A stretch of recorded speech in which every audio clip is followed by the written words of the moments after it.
Dear all, dear esteemed speakers, dear participants, you are most welcome to this webinar called What We Share, Community in the Intersection of Tradition and Novelty. My name is Carina Jaatinen, and I'm the director of the Finnish Museum of Architecture. And I have the great honor to host this very special evening that is the third webinar of the three, organized in Nordic collaboration with the National Museum of Art, Architecture and Design in Oslo and ArkDes in Stockholm. The webinar series on the topic What We Share follows the overarching theme of the Venice Architecture Biennale, created by Hashim Sarkis, and asking, how will we live together? I had just last week myself the pleasure to visit the Nordic Pavilion, among others, in Giardini myself, and see the exhibition What We Share, a model for co-housing by the National Museum of Norway and architecture firm Helen. The exhibition reflects on how co-housing and sharing as design principle can create new kind of communities and sustainable living environments. This evening, we will continue to discuss topics inspired by the themes What We Share and How Will We Live Together. We will have 4 different perspectives that will focus on modular and wooden architecture, as well as community building for humans and non-humans. We will start with greetings from the curator of the exhibition, Martin Braten, then Helen Stanland and Reinhard Kroff from architecture firm Helen will present their learnings from the Vindmøllebakken project, reflecting especially the role of materials and structures for a socially sustainable living environment. Then we will have 3 local cases. The first local speaker will be Hutton from Livady Architects, talking about wooden built heritage and knowledge base for sustainable building for future. The second speaker is Philem Van Bolderen from Studio Puisto, presenting how sustainable architecture results in experiences of hospitality. And the third local case is presented by Maiju Suomi and Elina Koivisto from Meta Architects, talking about how architecture can contribute in creating hospitable co-living environments for humans and non-humans. A warm welcome once more to all our speakers. The webinar will last for 2 hours.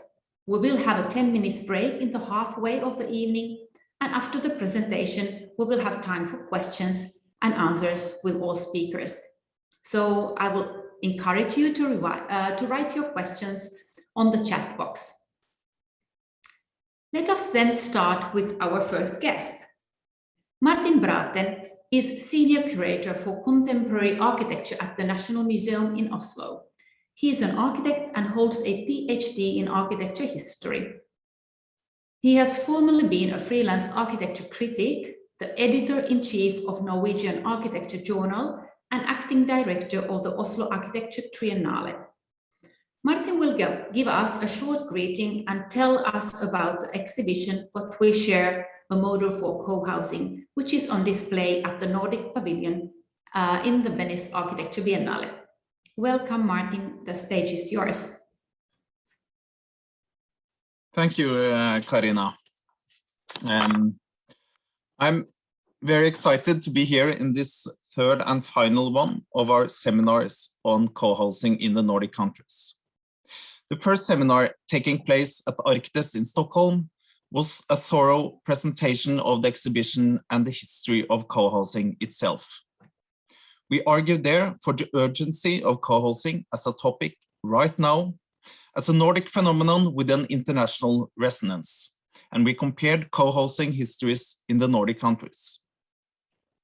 The second one at the National Museum in Oslo was about realizing co-housing within the housing market, how to create the frames for it to happen.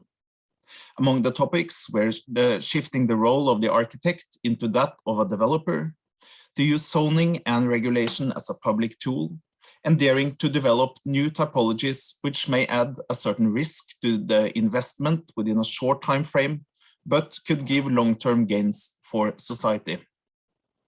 In this third seminar, we get into actually building. Not only about abstract architectural design, but down into the materials, especially wood, and down to detailing of co-housing. I will start by reminding us where we are. Let's see. Here. This is Braathen's Pavilion in Venice, opened in 1962 and co-owned by Finland, Sweden, and Norway. Last week, we finally had the pleasure of opening the exhibition What We Share once again, this time with an audience and several of you present. Here is the Norwegian Minister of Culture, Abid Raja, in the upper right corner, discussing the proper ceiling height of a co-host. And there were a lot of walks and talks and seminars and other things. It was such a relief to finally be there and be able to discuss this exhibition on site, also with a Nordic audience. In the exhibition, you experience a full-scale architecture, the common room of a co-housing surrounded by private apartments. And in between, a sharing layer, a space in between the private and the common, which is owned by everyone. But the responsibility of taking care of it lays with the residents of the adjacent apartment. There are many common functions built into the sharing layer: a kitchen, a play area, cultural area, a workshop, and other program. So this is our starting point. Returning to today's topic of building, you could claim that co-housing could do quite well only in plan. By designing apartments and giving space in the plan for common activities, co-housing could be achieved and work well. There are many examples, both in the Nordic countries and all over the world, of well-functioning co-housing with more conventional and industrial housing design, perhaps with an extra building added, with some common functions added to the plan. The concept of co-housing can take many forms, but there is also a tradition within co-housing for architectural design which challenges the plan and gives it special architectural qualities, and an expression in which the shared spaces has more of a collective aesthetic. As an example, there was a special time for this in Norway in the 1980s, in which projects like the Samba Barumba here, with its glass indoor streets, quite inspired by Vannkunsten in Denmark. We had projects like Havstein in Trondheim, in which the 3 private units are laid out in between a meticulously designed common space. And you have Villa Holmbo, in which a tower in between contains the double height shared spaces and works as a symbol of the collective. In the project What We Share, the architectural plan is of course crucial. But in this project, the 3-dimensional structure is what elevates the qualities of the plan into something more. The structure is a tool to add a lot of additional architectural, environmental, and social qualities. Helen and Reinhard developed a specific wooden building system together with Swiss engineer Herman Blumer. With this system, they were able to do several things. First, to add a spatial quality in which the wood gives a very certain acoustic and atmosphere. These elements, they are also structural, making up the construction. And it is also a practical system for self-build of interior elements, shelves, benches, walls, etc. Most importantly, it can, through a parametric model, negotiate all of these together: statistics, input from the users through the participation workshops, program and plan into an overall architectural design, which is also the expression of a collective aesthetic. It's a clever mix of high-tech and analog. It's a very sustainable solution, and it has this social function as it allows for many levels of participation by the end users. Siv will explain more about this very soon, but I wanted to make a point by showing this. This building system reminds us that architectural inventions are key to finding new solutions and developing our current models for tomorrow. Architectural design can elevate a good and rational housing concept, such as co-housing, into something more. And this more is what I look forward to learn even more about today from the coming speakers. Thank you.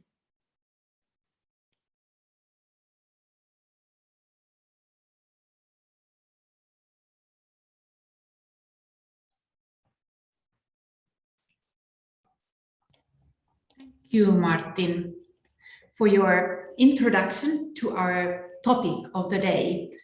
And the exhibition that we just saw some glimpses on in the chat, you found the link where you can find more information on the website of the National Museum. But we will hear more about the project by the architects. And I have the pleasure to invite on stage Helen Stanland and Reinhard Kroff, who founded the architecture firm Helen and Hard in 1996 in Stavanger. The firm currently employs a staff of 26 and is known for the innovative use of wood and experimental housing projects. Siv and Reinhard will talk to us about their learnings from the co-housing project at Vindmøllebakken, and especially from the point of the role of materials and structures in creating living environments and housing for communities. You are warmly welcome, Siv and Reinhard. Thank you so much. I'm very happy to be here and to both meet the other panelists and to share our experience in Venice Biennale, and also more about the background for doing what we did there. So I will now share my screen, and I hope that works fine with all of you.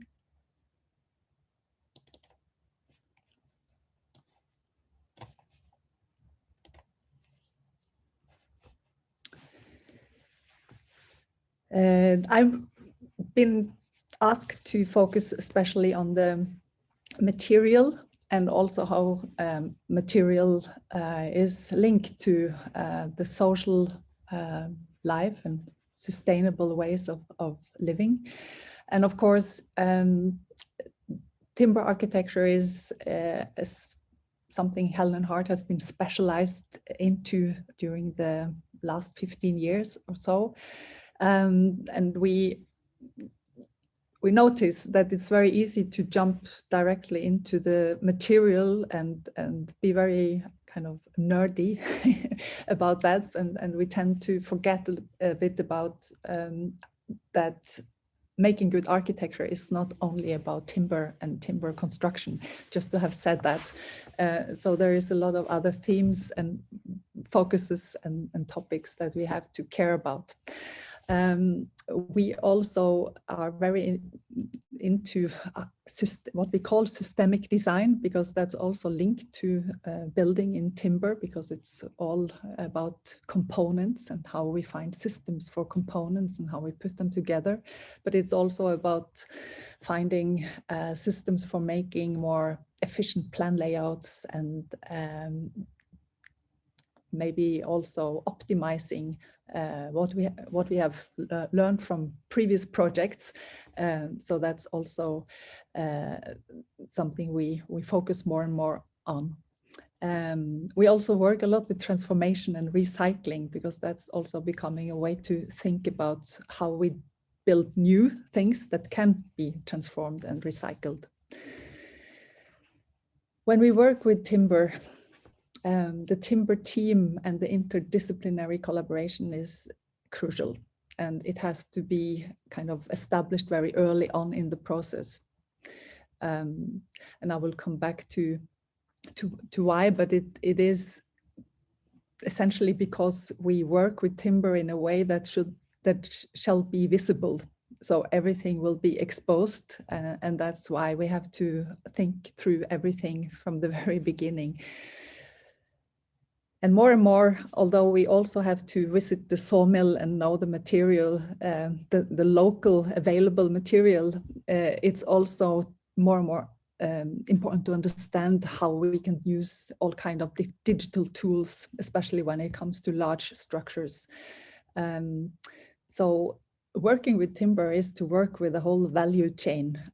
That's how we experience it, and also to work with specialized knowledge. So Herman mentioned Herman Blumer in the middle of this picture, which has been our guru, I would say, the Swiss engineer that has really taught us the most important things about how to think in timber, I will say. Timber is all about systems and geometries and joinery. And what we like is to think that every building gets its own kind of innovation in terms of how we build with timber. So we really try to investigate into new and different ways of building with timber, from the very raw material, natural trees, and how we can use them without processing them, until the very, very technological CNC milled processed timber. And there are a lot of possibilities at the moment.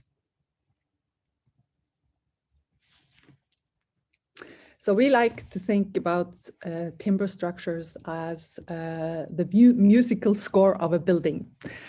It's giving the rhythm, the spatial character, and also the kind of organism that we have to deal with throughout the process, because once the timber structure is set, we have to kind of follow the rules of the game, so to say. So we get very kind of familiar with this organism and how we work with it to kind of never compromise or make it worse than it is in itself. So it's a very essential and important part of the building. We are building nearly all kinds of building typologies with timber at the moment. But what we have struggled most with is actually to build housing with timber. Once CLT came on the market, that was kind of the solution, and that's how we build most of our housing projects. But it's still not maybe the most smart way to build. We use a lot of wood, which we don't need to, and it's also a kind of mass production of large prefabricated elements that is not so easy to change from the end user's point of view. So we are also investigating into other building systems for housing. And the interest in housing is what brings me back to, or closer to, what we have done in the Biennale, and that is, of course, how we can manage to build housing in a way which take the user and the user participatory processes, that we can integrate user participatory processes in a way, and that we can also create more generous and other spaces related to housing, which is not so easy, because housing, at least in Norway, is commercial. There are little social housing. So our aim with the co-housing model we called gaining by sharing was to introduce a co-housing model that could work in the commercial market. The idea we had is to be able to provide for people a sustainable way of living, where you are helped to reduce your CO2 footprint, but where you also are enriched and inspired by living together with people and sharing more than you normally maybe do. So we work with this, we focus on 4 different themes to make this model work. The economy is crucial, because this is a model on the which has to work with developers, and it has no funding or money from the state. It's we have to deal with the square meter as something we can reorganize. So what we do is to provide a very compact small unit, and the square meter that we save we can add into the common areas, and when every unit adds 10 square meter, you get enough extra space to create an interesting shared common space. So that's the idea, or the economic idea behind the model. We built, of course, with timber, so that's a given standard in this co-hosting model, and we also try to push how we built in timber further. So what you see here is a cross-section of the wall where hemp is used as insulation, and there are studs that support the wall, not the CLT. The CLT is solely used as timber protection, in fact, and is visible in the inside of the flats. The community building in parallel to developing the project is core in this model, and we have developed courses and different ways of having workshops with people, so that is also kind of put in a system so we can control the amount of time and make it also work for a developer and a general contractor. And architecture is, of course, what we really have our heart for. Here in these co-housing models, we can really make special and inspiring shared space, and that's what we aim for. I will show a pilot project that was finished in 1918. You can see it, 2018, sorry. You can see it here in the eastern part of Stavanger. It's 40 units that are gathered around the courtyard, and shared spaces that are well integrated throughout the building block. You see the very compact small apartment with a small kitchen and 2 bedrooms. There is also a loft in this one. And here you see some pictures of the shared space. The idea is that you walk out of your private unit and feel that the shared space is an extension of your apartment. These buffer zones outside the apartment are flexible for different use, and they are half climatized, and they serve also as a kind of buffer between the the common living room, where there is a lot of things going on, and the private units. So we have been carefully designing that there are visual contact between the private units and the shared space, so you can follow on what's going on in the house and take care in the different activities. Shared space is up on the roof in a roof garden, and there are workshops, a large kitchen, the living room, co-work spaces, a laundry, guest rooms to book if you need them.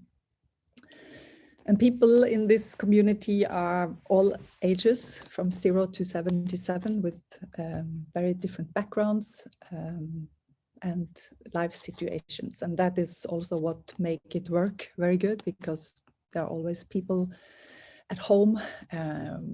People have different interests and hobby. They can take on and care about different things. There are 26 groups that are self-organizing to manage the house. There is no service here. Everything is done by the inhabitants themselves. And me and my partner, we also live there, just to say that. So we have learned a lot about co-living since we moved in. And this was the background for why we choose to deal with co-housing in the Venice Biennale. We thought that with this experience, let's try to see what we have learned and stretch it even longer. Could we also challenge our neighbors and ask them if they could imagine to share even more, or what would they think is important if they were going to take part in a co-housing number 2, a version 2 in the future. So we asked these questions to 12 of the residents.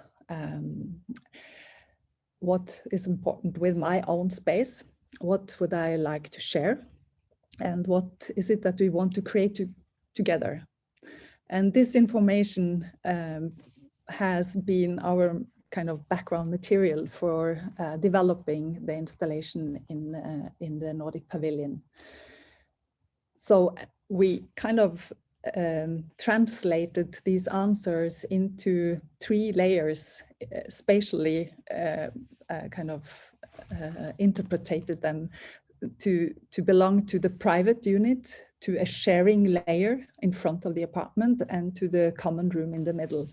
So what we build in Venice is a part of the private unit, and this invention, which we call a sharing layer.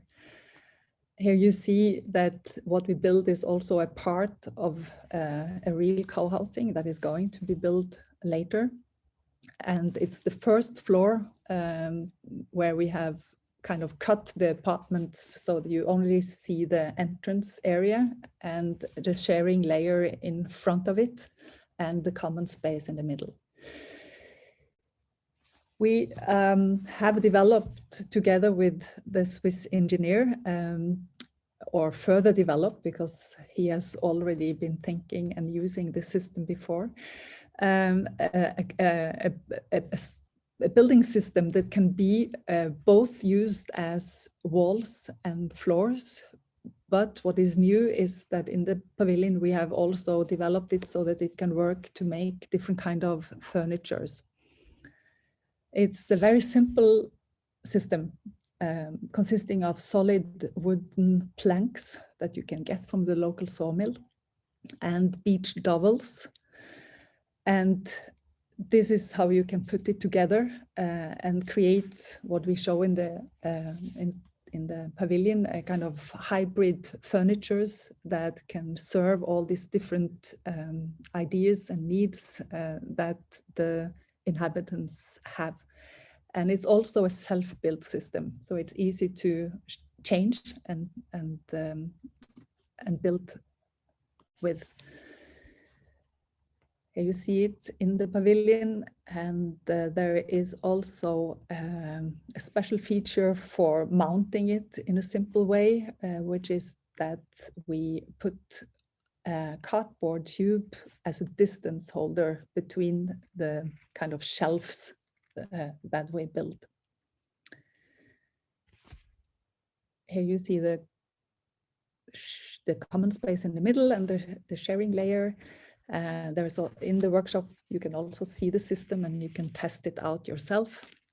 And we think that what has brought us further in this installation is to develop this layer outside just outside the individual unit. And that was what came out of these interviews, that people are really eager to share more just outside their flat, to put some of their furnitures out, to be able to meet the neighbor just outside, to have a workshop if some people want to have the workshop very close because they repair things and have hobbies. Other people need or would like to have a kitchen just outside their flat because they love to be social while they are cooking. Other people would like to have some furnitures that make it possible for the children to make their homework outside or to play outside. And also the common spaces for meeting and here you see it also in use. We think it's interesting that we can provide this interstitial, porous, open structure that can be occupied in new and different ways. And we think it's also interesting to see how it works in the exhibition as that kind of structure that people want to interact with. And even we got people to take off their shoes. That's not so bad. You can also learn to build with this system already as a kid.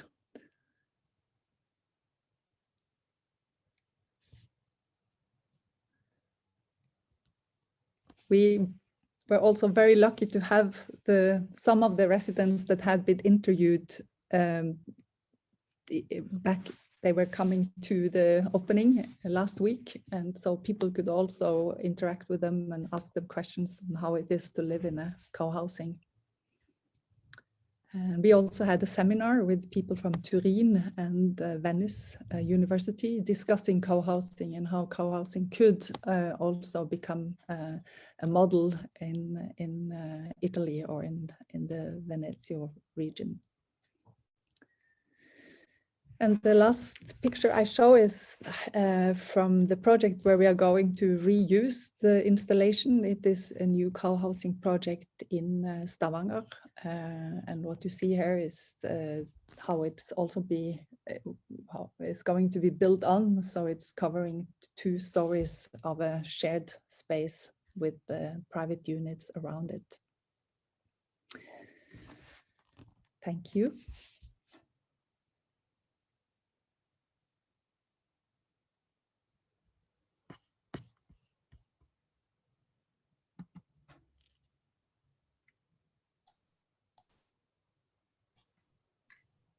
Thank you, Siv, for your inspiring speech and raising many questions about how timber as organic and systemic material, as you said, can provide us not only ecological, but also socially and culturally sustainable solutions. I'm sure there will be many reflections on that later also. So we will move on now to the first of the local speakers, who is architect Marko Huttunen, partner at Livady Architects, which is a versatile architectural practice, being especially known for their expertise in restoration, adaptation, and transformation of wooden buildings of historical values, and also in new wooden constructions that learn from best historical practices.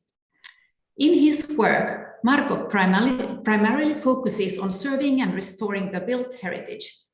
As a designer of wooden buildings, he uses traditional knowledge to design ecological and sustainable architecture.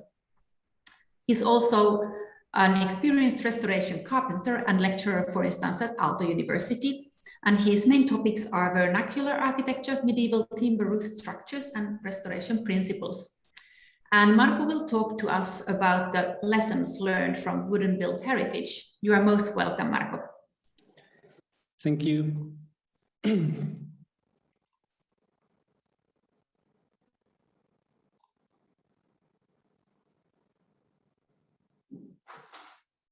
Okay, and see if I have to say your presentation was very beautiful and looked like you are also having fun with your work.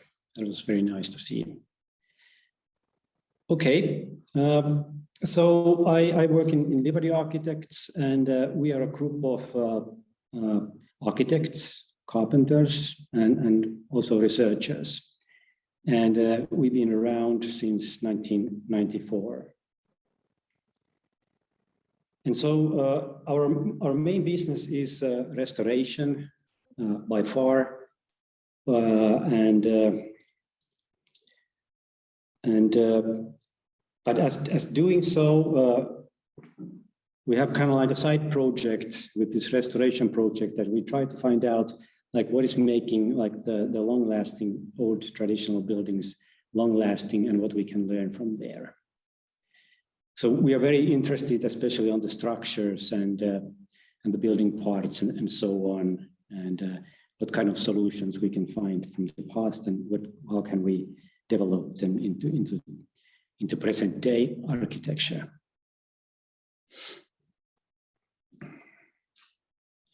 One maybe quite typical ongoing project that we have, this 100-year-old building in very harsh conditions far out on an island of the Baltic Sea.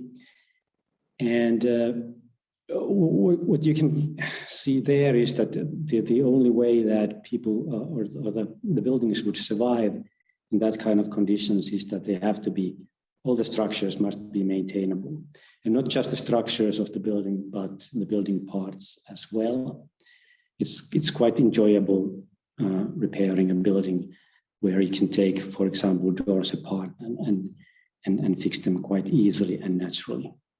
And that's how this building is still standing. Another key for longevity when it comes to buildings is, of course, the drying capacity. And here we have, for example, one house that caught fire, and after extinguishing the fire, it was totally wet. And what kind of structures can manage that? What we need is the drying capacity. That's also when you have a leaking roof or that kind of problems. Well, the problems, especially with wooden buildings, like we all know, is always the water, if not the fire. And these old buildings, like also the new buildings we design, they are also kind of like carbon stocks. And when you are having carbon stock, you need to have a good structural protection for it. And that's one thing we are very serious about in our new buildings. About half a year ago, we ended this project, Zero Arctic, where we're doing like life cycle assessments, kind of like a research work for how would traditional building structures manage an Arctic area carbon neutralize, and the results show that quite nicely.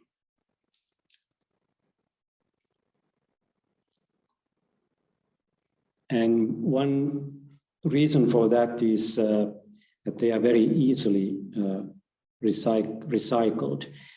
And especially when it comes to log buildings, which is still quite a living tradition in Finland, that is kind of like the only structure where we have this history that shows how easily these structures can be recycled, either as like single logs or even as whole frames that can be used in another building. And so there can be like many like different aged frames in same building. I don't think there is any other like structural system that has been used this way, and we know that it works. Another building, this was an abandoned building in Nurmijärvi, and so we took it down and transported it to Heinola, and it's now there now as a one-family building. So, and we built it almost completely as it was on its original place, even using all the building parts like windows and doors and everything. And what is amazing with this system is that it comes quite naturally out of the structures.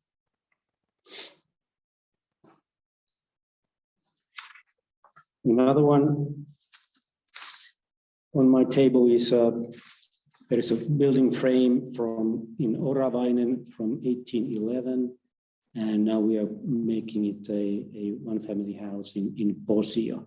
And in this case, we are not using the entire house since it's quite big, but turning it into something new, although quite traditional one-family house still. But like very typical project for us as well. And also we are designing like small buildings mainly with log frames from fresh wood, from timber straight from forest, like this one coming to Helsinki within the next couple of years. And this is a log frame building.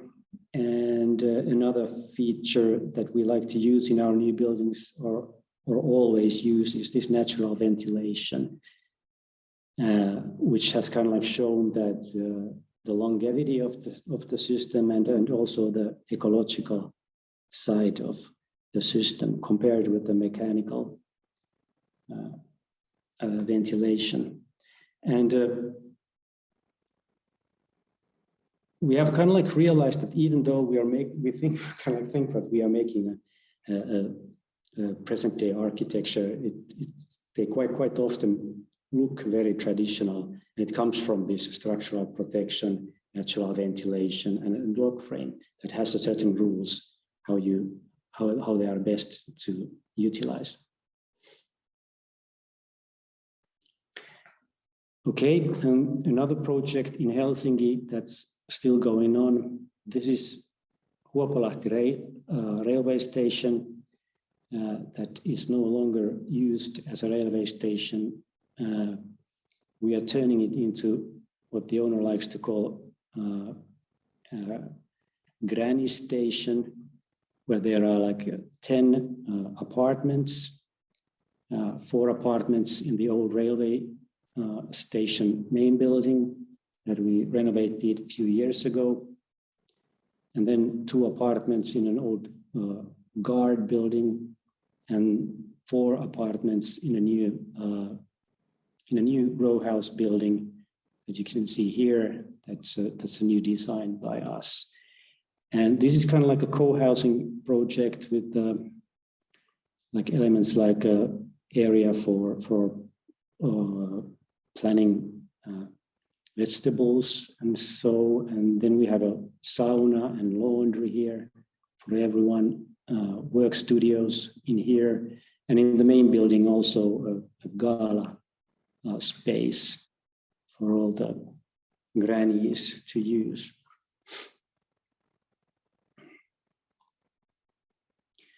And the new building, these are pictures that were taken yesterday.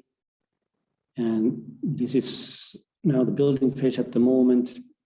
There are 4 apartments in the building. They're kind of like a loft apartments. So there is only the toilets and the kitchen and bathroom.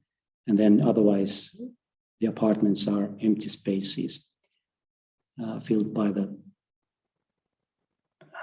owners the way they like, the way free space to use.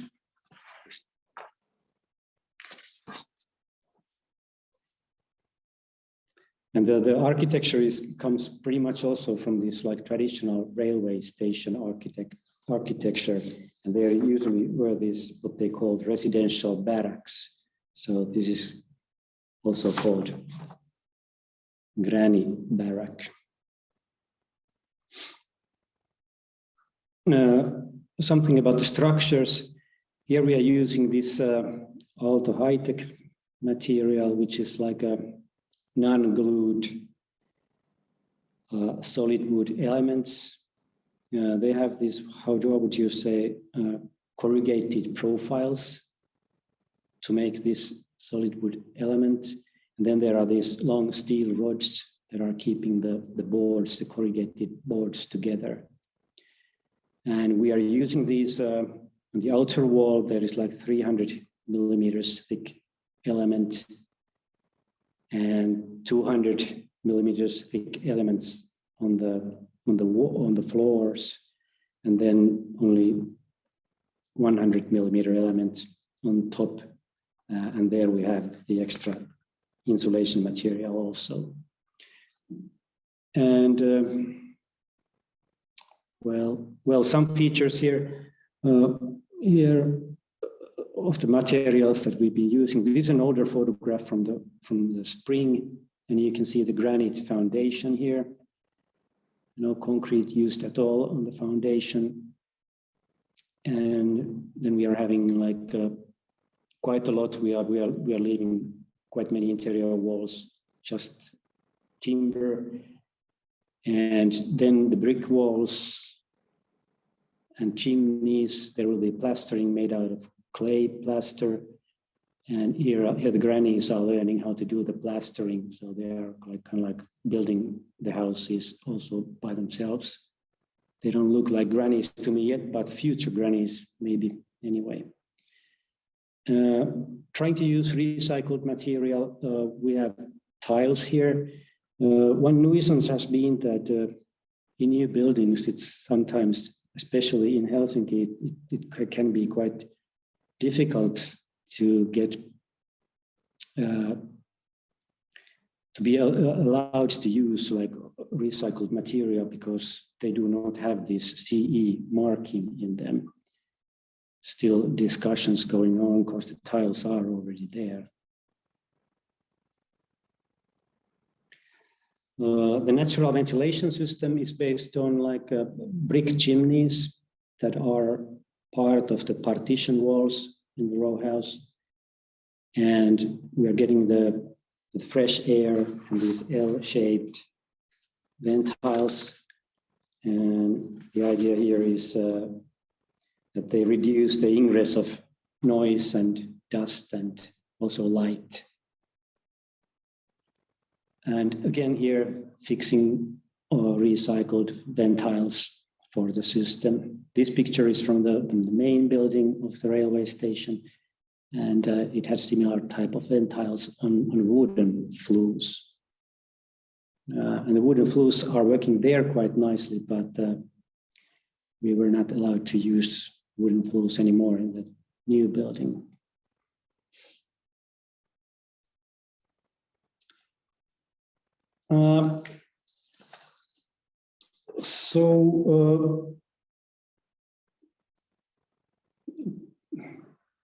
From our kind of knowledge, which we have gathered from the built history, built heritage, is telling us that what we want to build to people is that it has to be, the structures need to be like made out of massive timber, and the natural ventilation is another thing.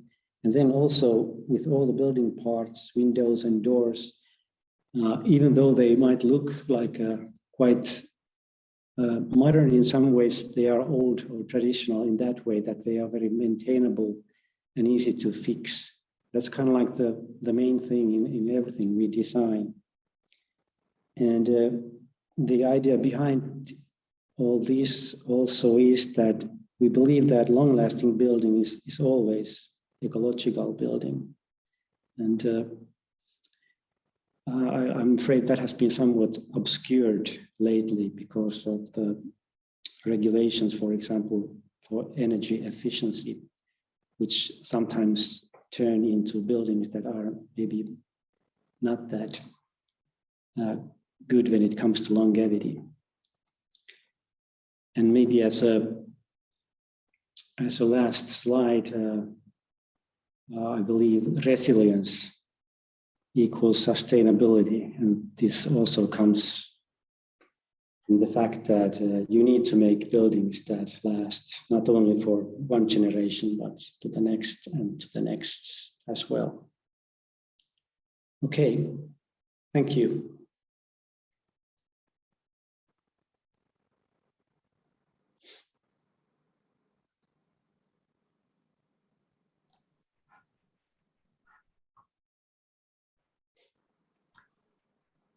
Thank you, Marco.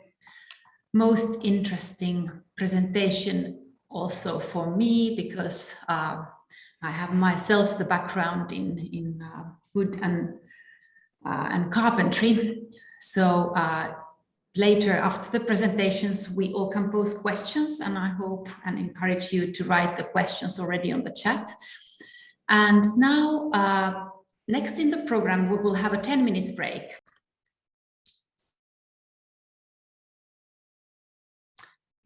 So we are back, and I hope the break was refreshing for you. And now we will move on to our next case and speaker, Philem Van Bolderen from Studio Puisto. Studio Puisto is an architecture company with a holistic approach to hospitality, where the architecture is used as a vehicle to create new experiences in a sustainable way. Studio Puisto has received multiple design awards with special recognition given to its hospitality concepts and developments, a core specialty of the practice. Architect Philem Van Bolderen is one of the founding partners of Studio Puisto and also a teacher at Aalto University of Technology. And Philem will talk to us about creating an experience. You are very welcome, Philem. Thank you. Thanks for the introduction. I'll share my screen.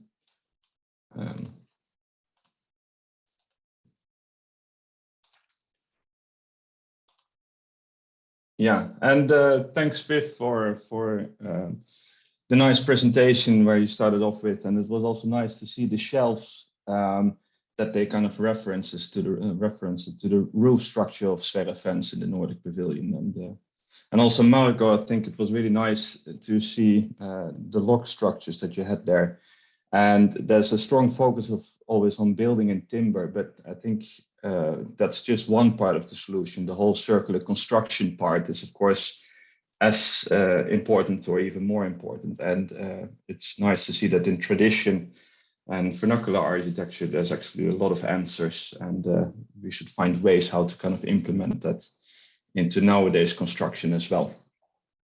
Our presentation is about creating an experience.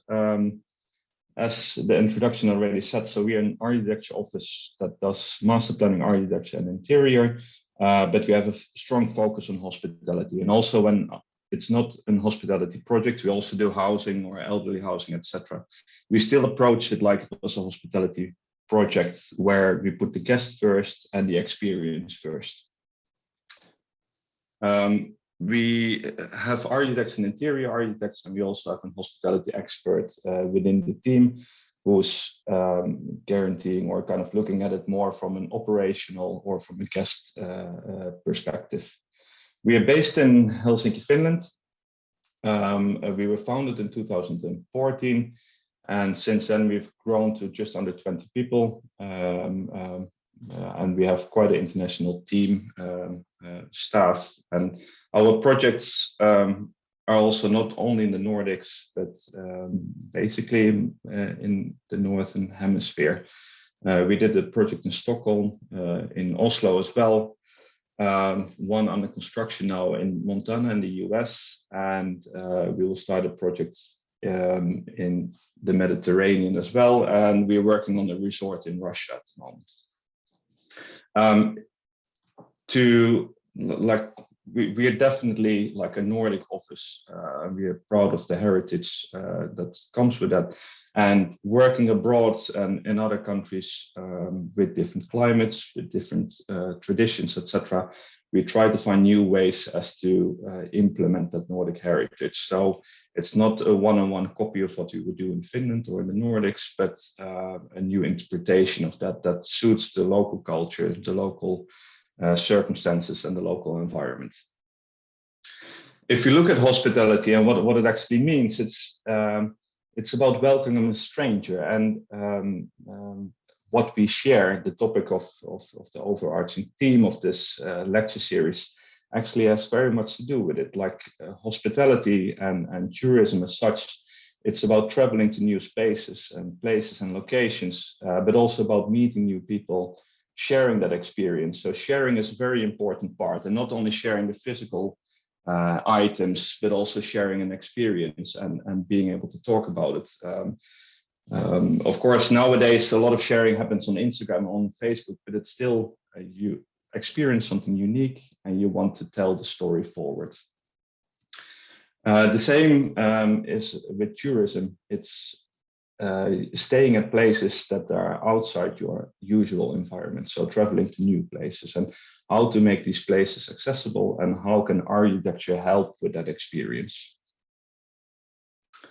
And if you think of the traditional setup, there was nature and a family traveling there on a short trip, for example.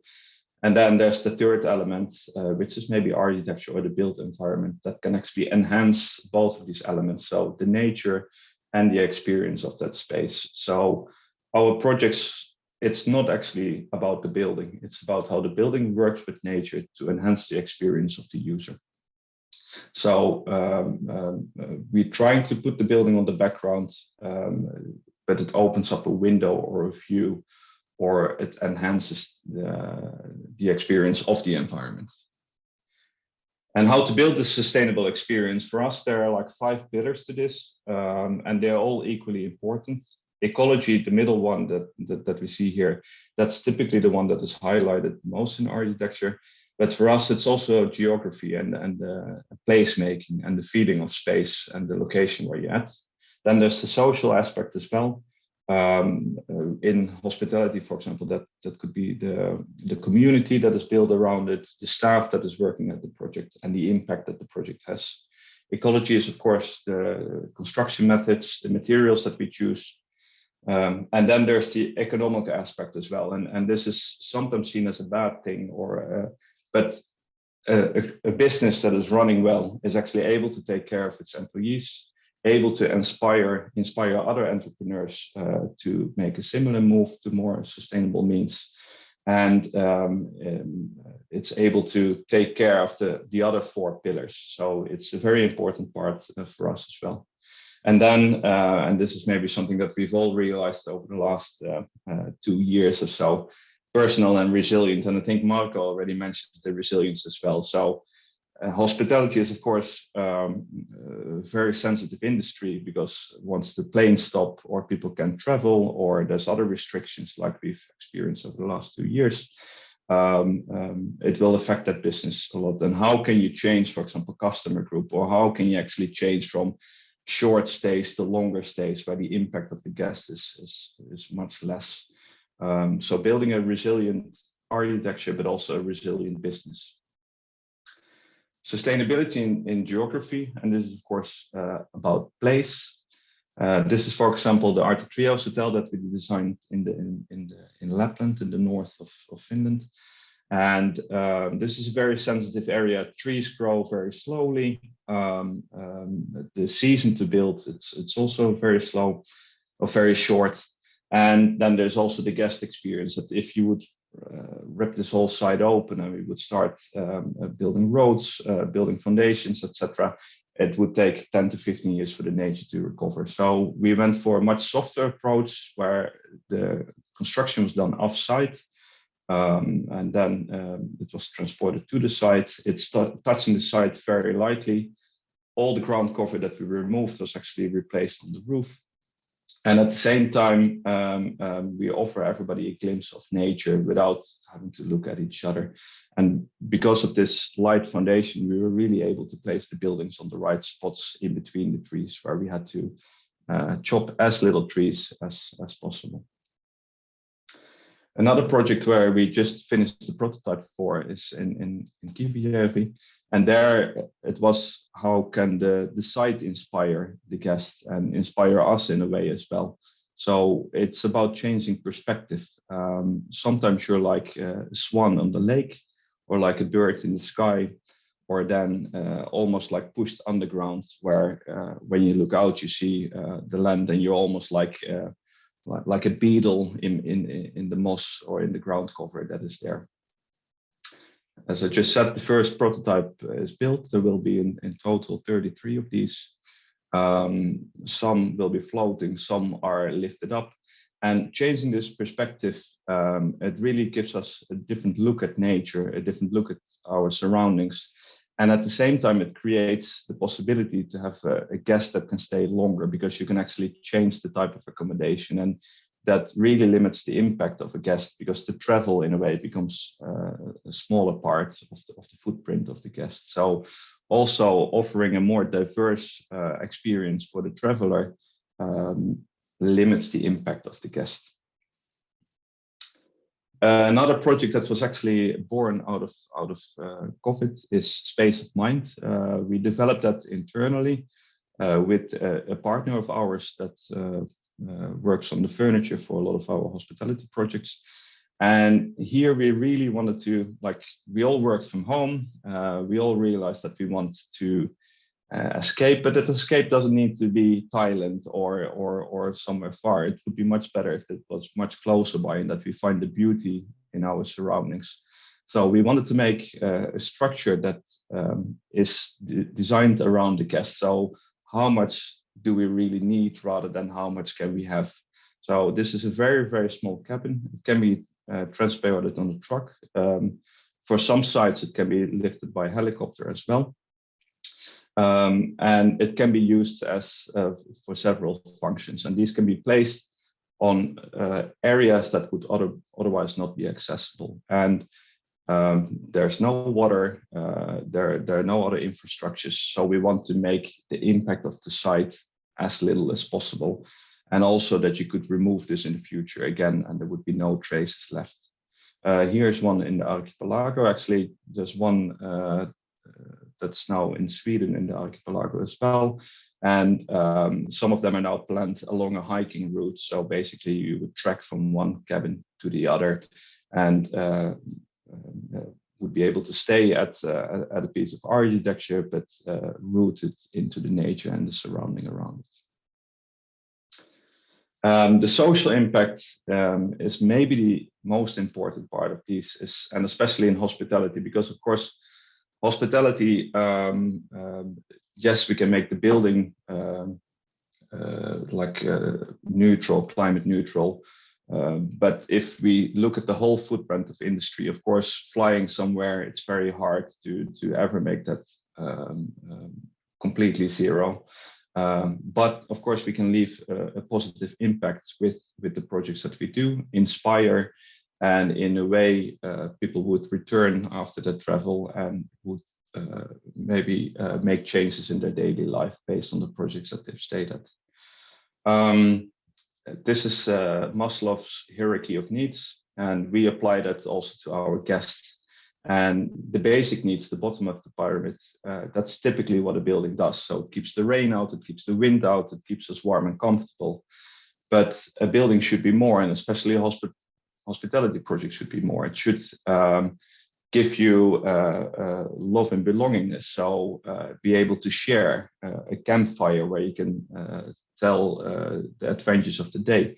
But then it should also bring us self-fulfillment. So we should be able to learn and at the same time share our knowledge with others. And that's true happiness. So a building should be much more than just keeping you warm and comfortable. It should inspire and it should educate. And we might leave our holidays as a slightly changed person. And of course, I don't want to say that architecture is all. Travel is about meeting new cultures, learning from that as well. So architecture is just a small part of the bigger inspiration that we get from a trip. For the Arctic Treehouse Hotel, we set out to design a room with a view, and actually to create this feeling of loneliness almost, so that there's time to reflect, time to think of who we are and what we do, and the feeling of being at the end of the world. So this is one of the first images that we did of the project. This is then how the economy room, or one of the basic rooms, was built. So we try to stay as close to that image that we set out to do. And then it's very nice to see that that's picked up and that people understood the project and also can appreciate the feeling of loneliness as a feeling of luxury in a way. So it's not about the materials necessarily, it's about the experience that a project gives you. Another way how we incorporated social aspect is by making a space comfortable under all circumstances. So For example, a restaurant here that we've broken up into several zones. There's more of these fingers when we turn left, but the camera couldn't capture it all. And if it's high season and this is full, it's a comfortable space. But also if this is low season and there's only a few guests, you feel at home and you feel protected from the elements, and a place where you want to share a meal and share your thoughts. As we discussed earlier, or as I mentioned earlier, like the aspect of education is very important, and we try to incorporate that into all the projects. To the people living in Helsinki, they might recognize the project. This is the hiking path in Lammassaari, where we work together with Livady Landscape Architects, and we developed a hiking path to make nature accessible to all citizens. So this can be accessed also in a wheelchair, also for families with prams, etc. And also all the viewing platforms are accessible to all. And here there's a clear element of education as well, being able to look at the nature and the wildlife close to the city, and bring a point of nature in your daily routines. Sustainability in ecology, this is maybe the most classical part that the architect takes care of.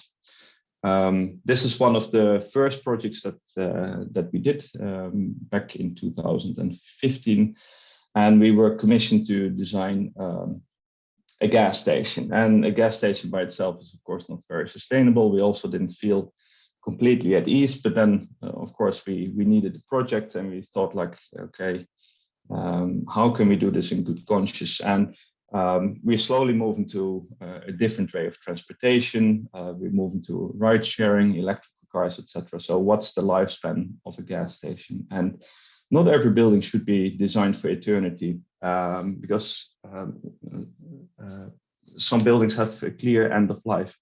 And we really thought about it when we designed this project, and the structure itself can be reused as a market hall for the local community.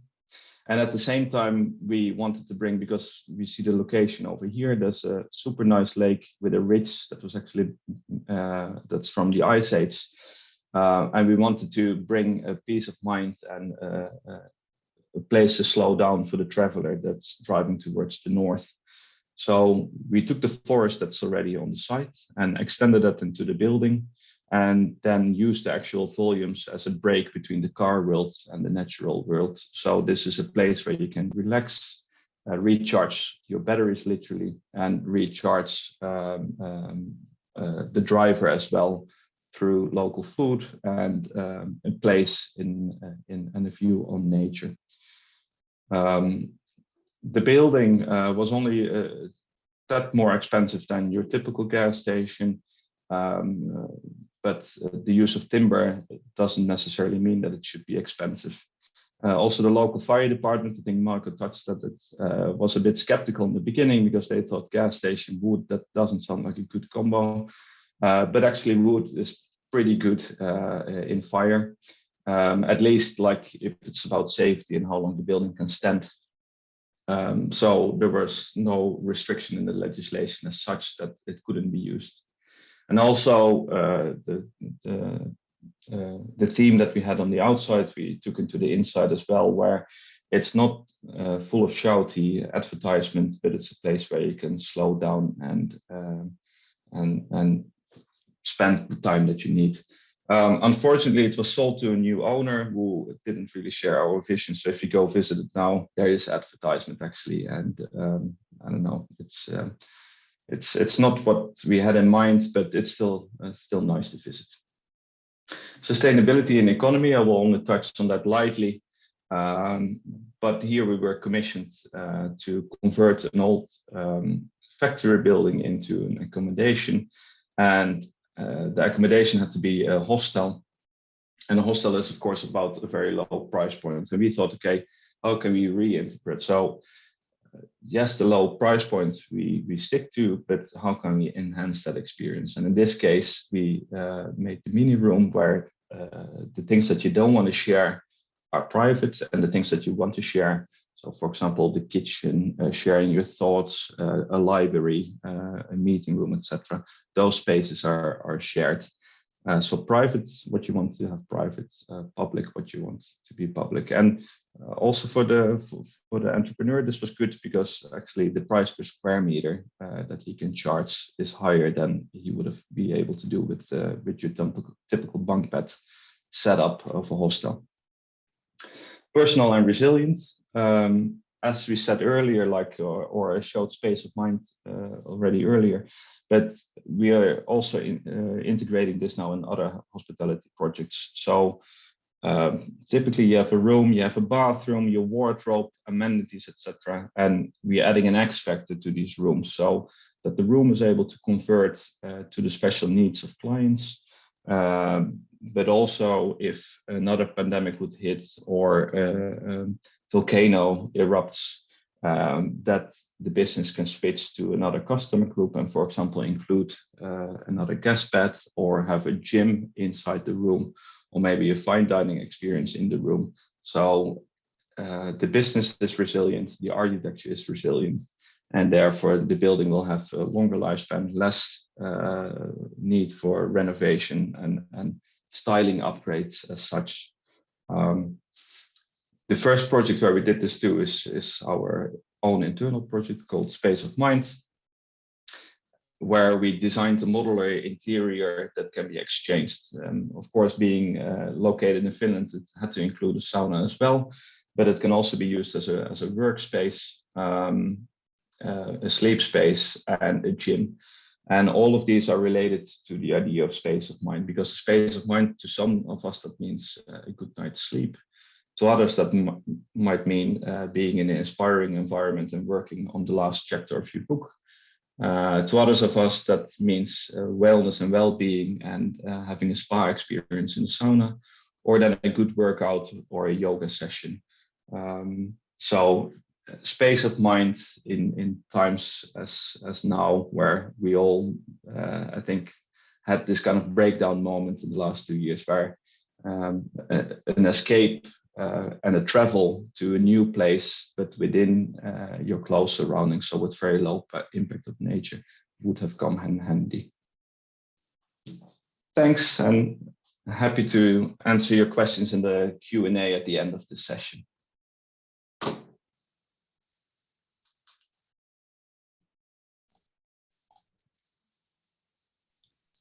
Thank you, Philem. That was really truly inspiring, beautiful cases that also made one to think what kind of hospitality is and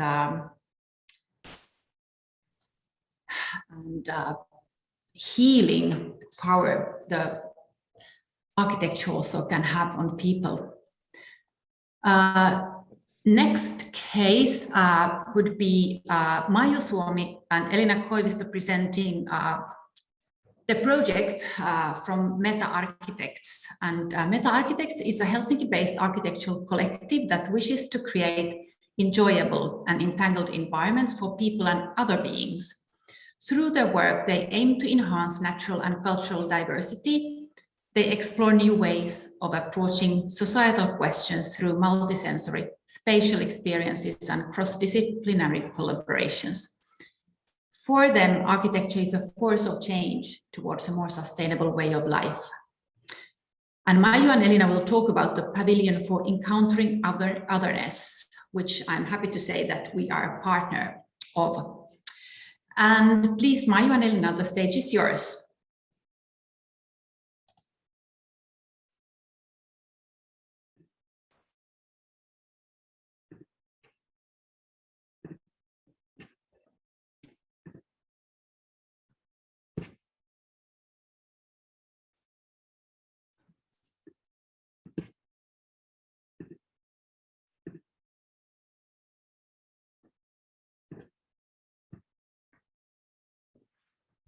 Okay. Hello, everyone. I'm Maiju, and this is Elina. And thank you for the introduction, Karina, and thank you for all the previous speakers. It's really been a joy and very interesting to listen to your perspectives on the idea of community and also the materiality and hospitality questions, and kind of relate to those, how we're looking at the same themes from perhaps a very much more speculative and theoretical perspective. But let's see, I'm looking forward to an interesting conversation at the end. So,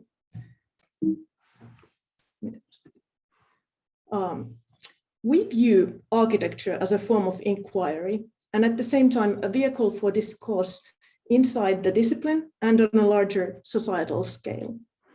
The project, Pavilion for Encountering Otherness, which we will be building with Elina next summer at the courtyard of Architecture Museum and the Design Museum, is part of my practice-based PhD research on how to dissolve nature-culture dichotomies in the realm of architecture.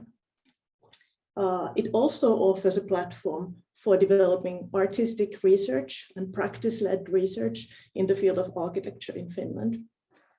And the project also functions as a research laboratory for Elina's inquiry into natural building materials such as clay and their multisensory aesthetic qualities and technical properties.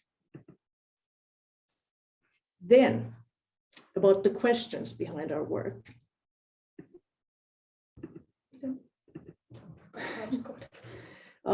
In our research project, Pavilion for Encountering Otherness, we explore architecture's means of depicting the shifting understanding of humans' relationship to other species, the life-sustaining natural processes of the planet, and matter itself.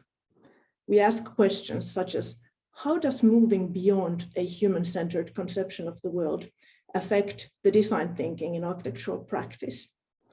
And how could this shift translate into architectural aesthetics? Architecture offers us the shelter we need to survive and to flourish. It draws boundaries to our world and represents our relationship with the surrounding reality. What kind of architecture binds together instead of separating? A building always displaces something. How can we as designers offer space for the more than human community? This framing and covering function of architecture is always achieved from concrete matter with the power of energy. What kind of a space weaves us into our material reality?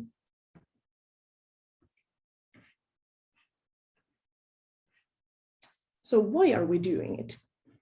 In the field of architecture, the discourse on environmental questions has leaned heavily towards the pragmatic and quantitative qualities of building, sometimes disregarding the aesthetics. Nevertheless, we believe it is through the double function of being both an environmental act and its symbolic representation that architecture can have most influence on the societal level. For environmental architecture to be culturally influential, its image and multisensory embodied experience need to convey the shifting conception of humans' position in relation to other species and life-sustaining natural processes of the planet. Then a little bit about the theoretical background to our thinking and what then inspires us and gives us the themes for our work in the practice of architecture. If we start off with what we see as the problem that we're trying to target with our work, Val Plumwood, an environmental philosopher, wrote in her seminal book in 1993, Feminism and the Mastery of Nature, Western culture has treated the human-nature relation as a dualism, and that explains many of the problematic features of the West's treatment of nature, which underlie the environmental crisis, especially the Western construction of human identity as outside nature. So if this is the problem that we are trying to tackle, then what kind of answers does contemporary environmental discussion give to us? Contemporary discourse in environmental philosophy, ecofeminism, and new materialism presents a non-dualist understanding of the world. We inquire into bridging of nature culture and human non-human divides through frameworks of, for example, Donna Haraway and Jane Bennett.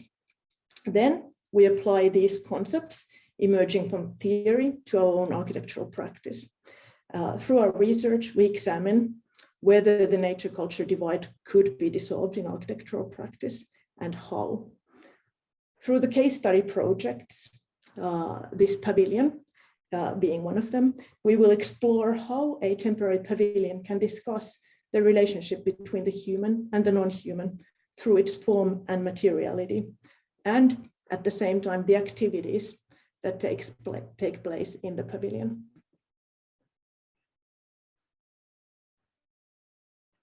I believe that encounters with lively matter can chasten fantasies of human mastery, highlight the common materiality of all that is, expose a wider distribution of agency, and reshape the self and its interests. Jane Bennett. Living in nature cultures requires a perspective on the personal collective that, without neglecting human individual bodies, doesn't start from these bodies, but from awareness of their more than human interdependency. This requires a decentered perception of bias involved in sustaining these relations, and ethics that includes non-humans responsibly, but in non-exceptionalist, non-paternalistic ways as belonging to this living community. So how are we doing it? Our practice relates to the fields of critical and transition design, which aim to use design as a means for reflecting on the current state of our world and societies and their future development. We apply these principles in the field of architecture and aim to broaden our understanding of architecture as a vehicle for societal discourse and change. We believe that small-scale, non-permanent architectural interventions such as pavilions in urban space allow for speculative design thinking to emerge. We aim to build multisensory, lived, possible realities based on a new understanding of humans' position in relation to the biotic and non-biotic community. Working in a museum context, the space itself functions both as an inquiry and the dispersion of the research to a larger public. The human social apparatus of the Anthropocene tends to be top-heavy and bureaucracy-prone. Revolt needs other forms of action and other stories for solace, inspiration, and effectiveness. Donna Haraway. We need multiple forms and forums for caring and learning about the impact of our actions on the planet, some visual, some textual, and some experiential. As Lawrence Boole noted in Writing for an Endangered World, we need more than reports and data. We also need products of culture, narratives, images, and places to move us to act. Then, about some of the themes that are guiding our design process. First, we explore the re-embodiment of thinking and knowing by focusing on evoking the sense of touch in shaping the spaces. The multisensory experience of inhabiting a space invites us into our bodies. The space speaks to us through the embodied temporal experience instead of a distanced singular vision. We also focus on more than human temporalities by directing attention towards multi-species timescales.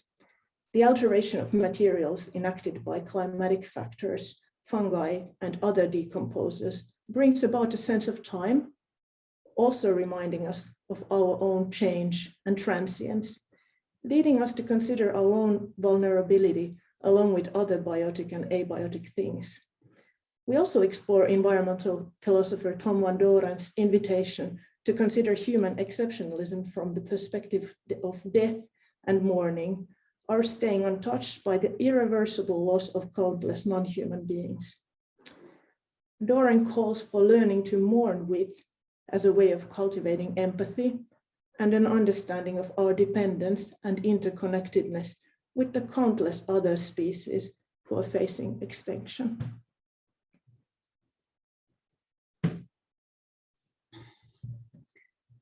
So the first case study that we will execute trying to tackle these themes is the Insect Pavilion, a space for encountering otherness that will invite life into an urban stone-clad space.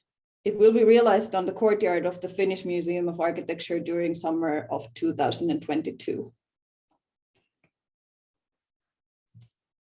We mold a pavilion out of clay and natural fibers and plant a meadow. Together with researchers from Helsinki University, we study the needs of the soil, plants, insects, microbes, and human beings, their interrelations, and create a refuge for all. The participation of the audience in caring for the soil through composting, tending to the plants, and shaping the space itself, together with the sensual experience of the haptic materials, binds the biotic and the abiotic participants together into a new community.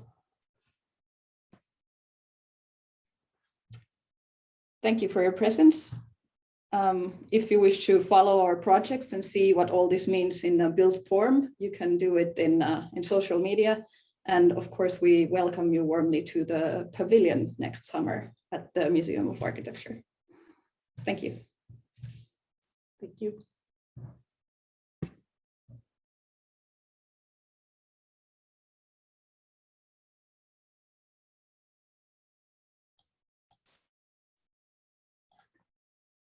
Thank you, Elina and Maiju. And next in the program, we have the time slot for questions and answers. And I would like to ask all the speakers to open to put your camera on now, so we can see us all together. And I will pick up the questions on the chat box and we can go them through. And also I encourage you, the speakers, to pose questions to each other if you like, because I am sure the speeches were extremely inspiring to you all, tackling with the same kind of questions from different angles. So we are all here now, and I would start by a question. Hi, Marco. Do you think that resilience in buildings result from resilient social systems together with sustainable materials and building systems? What I am asking is if we can in fact split the social and material in making architecture. I make reference to the one slide where you showed the women building and mentioned they will soon be grannies. This raised the idea of making things well as something passed down by hands. Thank you. Sonja Spamer, Cape Town. Hello, Sonja. Thank you for the question. Of course, I do believe that there can't be resilient architecture if it's not resilient also in the social way. But it's in our work we pretty much deal with the structures, and that's kind of like our most important topic when we are doing our research work. But of course, we are at the same time we are architects and trying to create spaces that work socially as well. And one group that we, especially earlier, did quite a lot of cooperation is this Orange organization in Helsinki. And their idea was quite a lot, and still is, that the people who start to live in the apartments also build the apartments, make the renovations themselves. And that's, of course, like a big social thing in the beginning and very good starting point for the social life in the apartment block. You really get to know each other, and you also get like you start making kind of like the building your own home in that sense. You don't come there as a stranger or a visitor, but you build your own home. And when you do it together with the other people in the same building, that's resilience in the social sense, definitely. Thank you, Marco. Then I will take the next question. Marco, about the granny station, do you have collected user experience or other information how important for the elderly people is that they can relate the environment with long-last life memories? If people have, for example, problems with memory and cognitive skills, you can imagine that familiar environment, architecture and materials can be calming and reduce stress.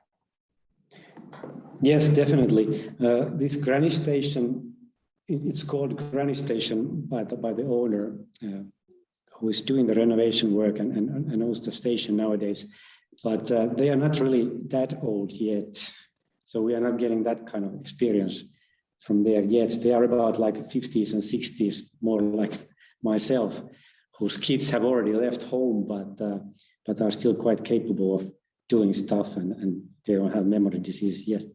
But I'm sure the materials and the spaces and also this like social resilience of that co-housing kind of like the whole thing.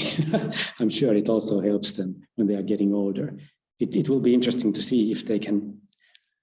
I don't think if I can see that, but it will be interesting to see if they can kind of like stay home longer in that type of co-housing project than they would in their own more private apartments. Thank you. And one more question to Marco.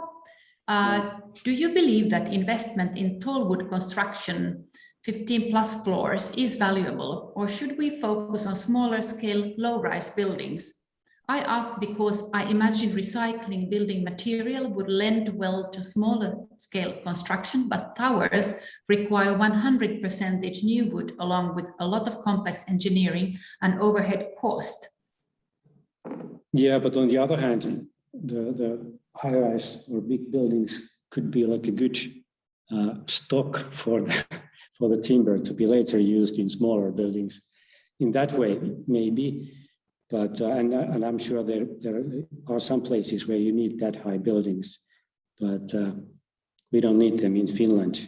And when we are like building out of massive wood in Finland, I think that we can do that here because we have quite a lot forests, and we're not really like we can kind of like use that the resilience we get from like massive timber walls with good conscience, but like it's not a recipe to be used like everywhere in Middle Europe or so, where you don't have the forests. But in here, yes. I must say I don't know about the towers at all. Yeah. Are they lasting or not? Philem, would you like to comment? Yeah, because I think Siv already kind of mentioned that also during her presentation. It's like CLT, of course, has opened up because it's able to compete with concrete and steel. But at the same time, it's used at the moment for parts where the structure qualities of CLT are not always used. So I agree a little bit with Marco, like massive timber buildings, they offer some sort of solution in some locations, but if the whole world starts building out of massive timber, we don't have enough trees left. And for a lot of this, for insulation, for example, it's not necessary to use massive timber. Towers maybe do have a function as that they take the maximum out of our engineers, the maximum out of architects. So maybe they're an example or an experiment of new technologies as such. But I agree with Marco, like towers are, at least high-rise, is in general not very sustainable. Of course, high-density cities are good, but you can do that. There's other ways to build high density without necessarily going very high up in the air. Siv, would you like to comment on this too? Oh, the microphone, please. I agree completely. I think that we should know where to put high buildings very carefully. to build them in timber is of course very tempting, and it's possible, and I think we will see that also. And also I think again we will see that it's not CLT. Maybe that is the answer, that it's more a framework kind of building. The one timber building that is 18 stories in Norway is made out of columns and beams with fills of different material. Thank you. Now I will take the next ones on the chat. Maya and Elina, I have heard that you have also plans to encourage neighborhood people to take part of the Becoming Pavilion project at the Museum of Finnish Architecture next summer. Can you tell us a little bit more about that?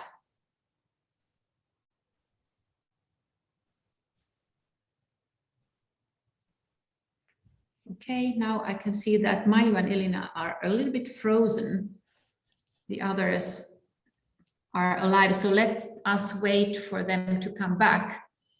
Also, the next question was for them, but there was some questions that were discussed on the chat. And they are back. Are you back? Okay, you are back. Okay, did you hear the question? Well, we managed to read them on the chat. Okay, yeah, so you can maybe start with the first one and then I will read the next one also aloud. Thanks. Okay.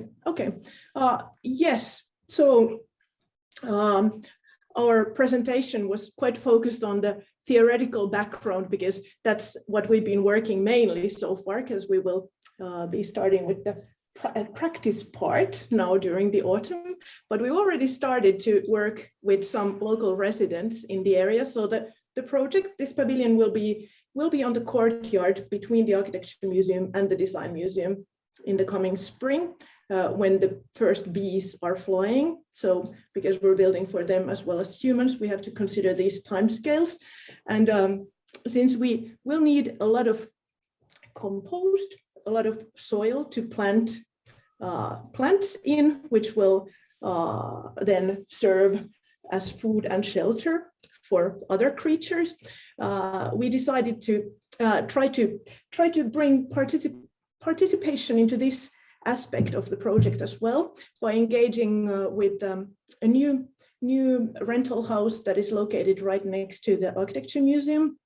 And we've just been in contact with the owners of the building, and they got excited about our project as well. And we will be starting this composting, how would I say it? Well, composting process with them, working with bokashi compost, which is a very interesting technique, climate friendly and clean, and produces soil for growing edible vegetables in only some weeks. So that is kind of the beginning part, and then we'll also be engaging with the audience later on with the tending to the plants and watering them and so on. We've got Elina and we have our background in participatory design, in the sense that we've been working in Cambodia in the past years with a project for a youth center with a larger group, Komito, that we formed as we were still students, and so some of the ideas I think are trickling down from that past. Also the idea of empathy and fair sharing of resources. Now we're just broadening it to other creatures than humans as well. And then I will continue posing you the second question, thanking first you of the very interesting presentation, tackling new forms of relationality or returning to old forms of relationality, like the Sami ontology. My question is, can you test or achieve the kind of evocative and true relationality between animate and inanimate in an abstracted museum space? What are the realities of participating entities that you are aiming to achieve in your research? Sonia Spamer from Cape Town again. Okay, I will do my best to formulate an answer to this. Just about the context at first, for us it was really important to the research that this project is part of, which is my PhD research, will be tackling the theme of dissolving the nature-culture dichotomy on a broader level, and it will have at least 2 projects in it. And for the first one, we definitely, as we discussed with Elina, it became really interesting that we want to work in a city context.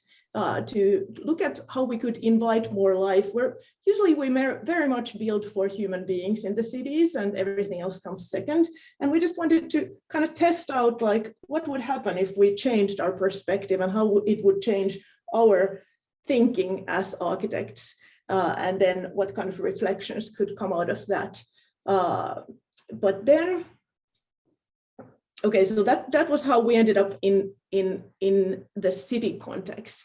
And then how we ended up in the museum context is that we very much felt that this would be a perfect mix because we could still be outside in the city with the natural elements, but then at the same time we could engage an audience who are both practitioners of architecture, who actually will have a lot of influence in society on the decisions that they make in their work, and also citizens that are interested in what kind of environment they live in and how they could contribute more to other living beings. And I think the museum context gives a very fruitful environment in the sense that people are already kind of open for new ideas and thinking, and maybe more accepting for more speculative thoughts.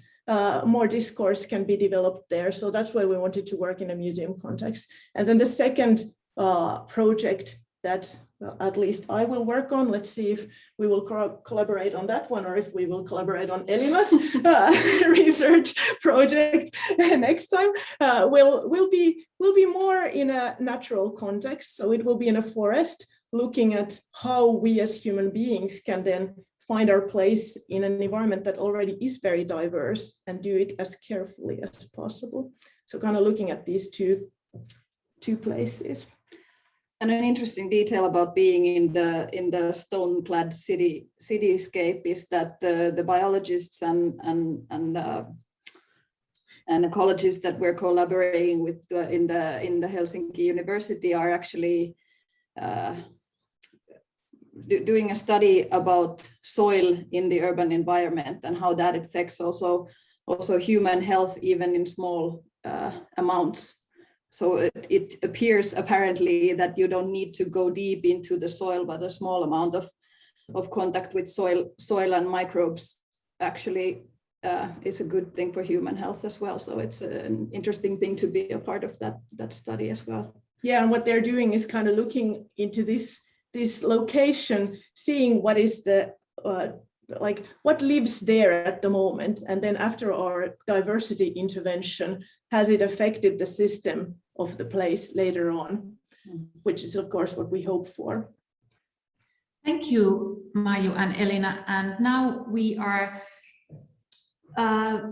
it's time to unfortunately close the discussion and wrap up, because our time is soon used. And so I've just mentioned that there were 2 questions that were answered on the chat, one by Philem and one by Siv.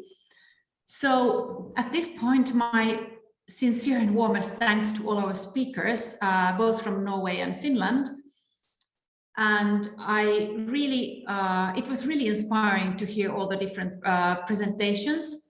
And I also thank the audience we had today all over the world. And I hope to meet you soon again at our online events near future. And I would just remind you that on Friday, we are having a nationwide seminar on architecture and design learning. And then we have an international lecture on Architecture Speaks online lecture series in collaboration with Aalto University starting on 10th October. So you will find more information about these events on our website. And also I would like to mention that we have ongoing exhibitions, Hope from Wood and Deciphering Roof Trusses, which both link perfectly to the reflections we have heard today on how the understanding of the tradition and ecological building materials, as well as codependency between humans and non-humans, is an underpinning factor in the search for sustainable solutions for living, housing, and architecture. And last but not least, I would like to express my huge thanks also to our technical manager of the webinar, Jemina Lindholm, who invisibly has led us fluently through the evening. And I wish you could also give us some feedback about the webinar using the form that you can find in the chat. So thank you very much to you all, and hope to see you soon again. Thank you. Bye.